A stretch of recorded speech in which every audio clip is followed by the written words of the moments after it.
की चालणाऱ्यालाच वाट सापडते. हा विचार मी स्वतः पत्रकारितेत अनेक वर्ष जगत आलो, लेखक म्हणून जगत आलो आणि आयुष्यात पण येणाऱ्या अडचणींवर मात करण्यासाठी माणूस म्हणून जगत आलो. मला एवढंच सांगायचं की आपल्या अवतीभोवती जे वातावरण आहे किंवा माध्यमं जे दाखवतात, जे घडतंय ठीक आहे. अडचणी प्रचंड आहेत.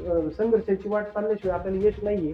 हे सगळं वास्तव मान्य आहे. परंतु आपल्याला ते चालण्यासाठी कुठेतरी प्रयत्न तर करावा लागेल ना. तुम्ही जर समजा ते सी सोडलं नाही तर पुढचा प्रवास कधी व्हायचा मुंबई पाहायचा? अशा आयुष्याचा जो प्रवास आहे तो करण्यासाठी सुरुवात करा. स्वप्न पाहणं चुकीचं नाही. पण ती स्वप्न प्रत्यक्षात उतरवण्यासाठी जी काही धडपड आहे, जे प्रयत्न आहेत, त्या प्रयत्नांची प्रेरणा तुम्हाला पाथफाइंडर्समध्ये आहे. ती घ्या. उद्योजक नसेल व्हायचं नका होऊ. गायक व्हायचं असेल, तरी पण ती प्रेरणा तुम्हाला या पुस्तकात मिळणार आहे. ती तुम्ही जरूर घ्या आणि तुमची स्वप्न पूर्ण करण्यासाठी जरूर धडपड करा. ती धडपड करून जर तुम्हाला यश नाही आलं तर ठीक आहे, ते अपयश पण स्वीकारा. परंतु जर तुम्ही धडपडच केली नाही तर आयुष्याच्या संध्याकाळी जर सूर्य मावळतीला चाललेला असेल आणि मग मला कुठेतरी विचार जगायचं राहून गेलं, ती खंत वाटू नये म्हणून लढा आणि जाणीवपूर्वक प्रयत्न करा.